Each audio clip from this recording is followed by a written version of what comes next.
Good morning, student. Myself Meenakshi, your bio teacher from Sanskar Valley Public School. Hope you all are fine and get ready for your lecture today. So, yesterday we have discussed three different types of muscles.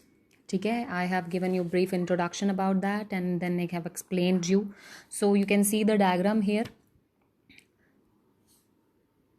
आप देख सकते हैं यहाँ पे मैंने muscles को जो अभी टिक मार्क किया है.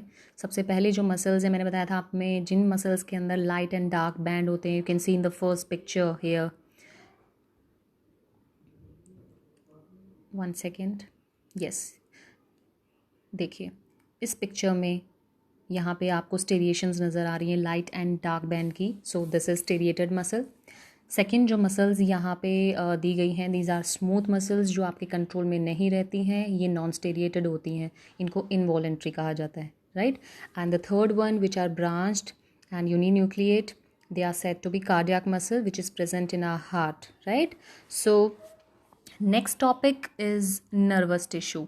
सो नर्वस टिश्यू बेटा हम नर्वस जैसा कि नाम इंडिकेट हो रहा है that means something is related with our brain, right, or spinal cord or nerves. So basically this neuron, you can see the diagram here.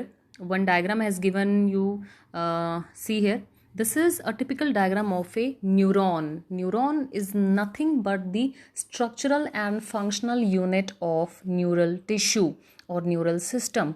आप देख सकते हैं ये जो बेसिकली यहाँ पे दिखाया गया है ये हमारे ब्रेन के अंदर प्रेजेंट होते हैं. ठीक है, इनको हम कहते हैं न्यूरॉन. क्या कहते हैं? न्यूरॉन. तो आप न्यूरॉन के स्ट्रक्चर में देखिए. पहले मैं इसके स्ट्रक्चर को एक्सप्लेन करती हूँ. You can see in neuron certain dendrites. So these are the short fibres arising from the cell body. ये बीच का जो रीजन है जहाँ पे न्यूक्लियस दिखा रखा है इसको हम बोलते हैं सेल बॉडी. क्या बोलते हैं? Cell body. एंड एक लॉन्ग फाइबर अराइज होता है सेल बॉडी से जिसको हम बोलते हैं एक्सॉन. सो 3 स्ट्रक्चर मेन है न्यूरॉन में. One is dendrite, second is cell body and the third one is axon. So dendrite are the short fibres that arises from the cell body.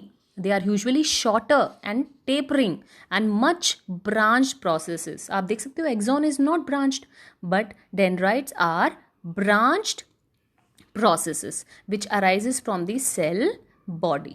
Clear beta? So they actually conduct nerve impulse towards the cell body. So basically कहीं से भी signal आता है हमारी body से तो dendrites they used to catch that nerve impulse and send to cell body. Clear? So next is the cell body. So basically cell body is a structure जिसके अंदर आप देख सकते हो न्यूक्लियस प्लेस्ड है ना. न्यूक्लियस है ना placed. Yes. So cell body has nucleus in it and it conduct nerve impulse to the longest fibre that is axon. Clear? Next axon. So you can see here axon is a single long process of neuron. ठीक है. अब ये वाला part ये इस part को हम बोलते हैं hillock. It is not given in your NCERT but you should know. So this hillock region, axon hillock region, it is the sensitive part of the neuron. Clear? It is the most sensitive part of the neuron where messages are get transformed into impulse. जो भी message आता है dendrite से cell body में वो further axon लेके जाता है. उस मैसेज को ये हिलॉक रीजन किस में चेंज करता है? इलेक्ट्रिक इम्पल्स में. किस में चेंज करता है? Electric impulse. Now you can सी कि एक्सॉन के ऊपर ये ब्लू कलर की कवरिंग दे रखी है ना. इस कवरिंग को हम बोलते हैं माइलिन शीथ. क्या बोलते हैं? Myelin sheath. MYELIN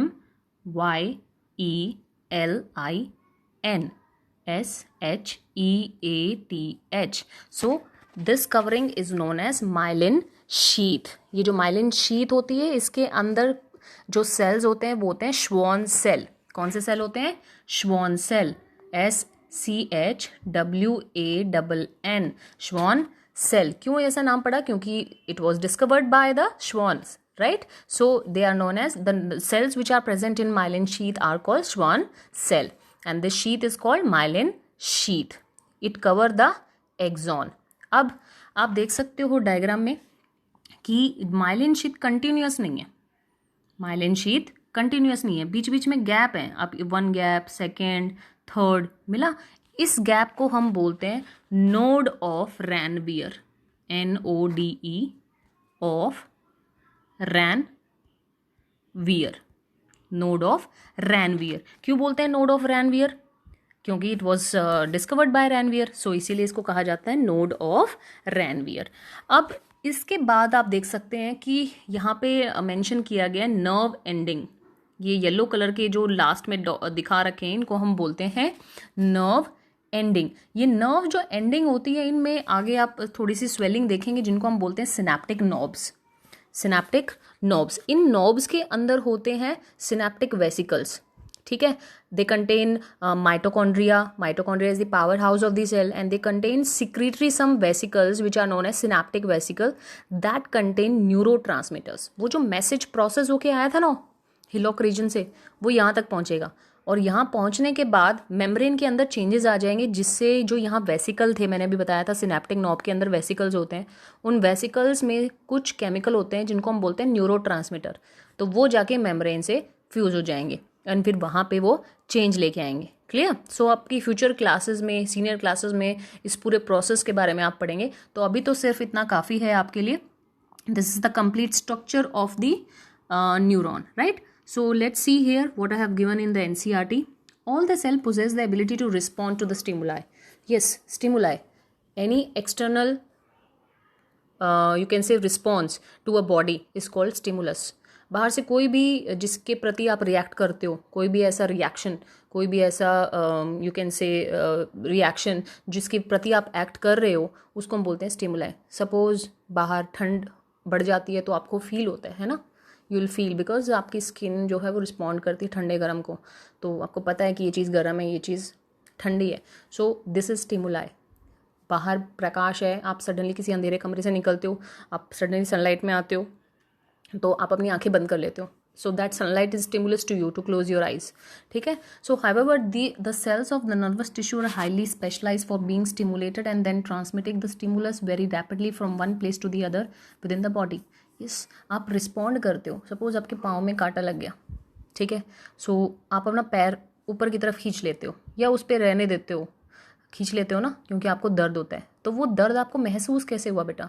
आपकी स्किन के अंदर जो रिसेप्टर थे, वो रिसेप्टर उन्होंने फर्दर मैसेज दिया नर्व्स को, नर्व्स मैसेज लेके गई हमारे ब्रेन तक, वहाँ पे न्यूरॉन है, उस न्यूरॉन ने उस प्रोसेस को, मैसेज को स्टिमुलेट किया, उसे कंडक्ट किया, फर्दर मैसेज आया ब्रेन से कि आप अपना पाँव हटाइए, ठीक है। And this reaction happens in milliseconds, nanoseconds, right? So the process have been stimulated and then transmitted to the stimulus. अभी यहाँ पर हमारी जो ये रिएक्शन सेंटर था जहाँ कांटा लगा था, फिर वहाँ पे आपको स्टिमुलस मिलता है। जनरली तो आप अपना पैर पीछे कर लेते हो, this is called reflex action. Clear? This is called reflex action. So the brain, spinal cord, nerves are all composed of nervous tissue. Brain आपको ऑब्वियसली पता है आपके स्कल के अंदर होता है ना, हमारा रिएक्शन सेंटर है पूरी बॉडी का, हमारी सभी एक्टिविटीज़ को कंट्रोल करता है ब्रेन। स्पाइनल कॉर्ड कहाँ होती है बेटा? आपकी जो रीढ़ की हड्डी है जिसको हम बोलते हैं वर्टिबल कॉलम, इस वर्टिबल कॉलम के अंदर एक पतला सा धागा होता है जिसको हम बोलते हैं स्पाइनल कॉर्ड, ठीक है। ये वर्टिबल कॉलम जो है आपके स्पाइनल कॉर्ड को प्रोटेक्ट करता है। तो जितने भी आपके इनवॉलेंट्री एक्शंस हैं, रिफ्लेक्स एक्शन है, सडनली आप जिस चीज़ के प्रति, डेंजर के प्रति रिएक्ट करते हो, वो सब कौन कंट्रोल करता है? स्पाइनल कॉर्ड, ठीक है। And the nerves in our body which arises from the spinal cord and which arises from the brain, so all they constitute the nervous tissue. They composed of nervous tissue. The cells of this tissue are called nerve cell and neuron. So neuron I have explained you, है ना। इन nerves के अंदर जो cells present होते हैं उनको हम neuron बोलते हैं। Neuron consists of a cell body with a nucleus and the cytoplasm from which long thin hair-like part arises, which is known as axon. So neuron has a long part called axon and it has more short branch parts called dendrites. An individual nerve cell may be of a meter long. Many nerve fibers bound together to make this connective tissue to make up a nerve. So this is what about the nervous tissue. ठीक है बेटा। और हमारा जो complete human neural system है इसके अंदर कितने न्यूरॉन्स हो सकते हैं, can you imagine? So it has about 100 billion neurons, ठीक है। एंड ये जो न्यूरॉन है ये हमारी बॉडी का सबसे लॉन्गेस्ट सेल है। क्या है? हमारी बॉडी का सबसे longest cell. So that's all for this chapter. So I'll give you a brief intro about this chapter. So you have understood about the plant tissue, है ना। In plant tissue you have read about meristem and permanent tissue. Meristem में आपने 3 अलग अलग तरह के meristem पढ़े, apical, lateral and intercalary, isn't it. And permanent में आपने कौन कौन से सेल पढ़े? परमानेंट में आपने सिंपल पढ़े, जिसमें आपने पढ़े थे parenchyma, collenchyma, sclerenchyma. And complex में आपने पढ़े थे xylem and phloem tissue, isn't it. फिर आपको एक्सप्लेन किया गया था एनिमल टिश्यूज़ के बारे में, जिसमें आपने सबसे पहले पढ़ा एपिथेलियल टिश्यू, जो कि हमारे most of the body organs की कवरिंग को फॉर्म करता है। एपिथेलियल टिश्यू को फर्दर हमने डिवाइड किया था squamous, cuboidal, ciliated, stratified squamous epithelium, isn't it. उसके बाद हमने पढ़ा कनेक्टिव टिश्यू। कनेक्टिव टिश्यू में हमारा था फ्लूइड कनेक्टिव टिश्यू, जिसमें हमने ब्लड एंड लिम्फ के बारे में पढ़ा। देन हमने पढ़ा स्केलेटल कनेक्टिव टिश्यू के बारे में, जिसमें बोन एंड कार्टिलेज के बारे में हमने पढ़ा। Then we have read about the areolar, जिसमें लूज एंड डेंस हमने पढ़ा। Then adipose. फिर हमने मस्कुलर टिश्यू के बारे में पढ़ा, जिसमें हमने 3 डिफरेंट टाइप्स ऑफ मसल्स के बारे में स्टडी किया। 3 different types, skeletal muscle, involuntary muscle and cardiac muscle, isn't it? And the last topic was nervous tissue, जिसमें हमने न्यूरॉन के बारे में स्टडी किया। In the next class I will explain you the NCERT question of this chapter and some in-text question.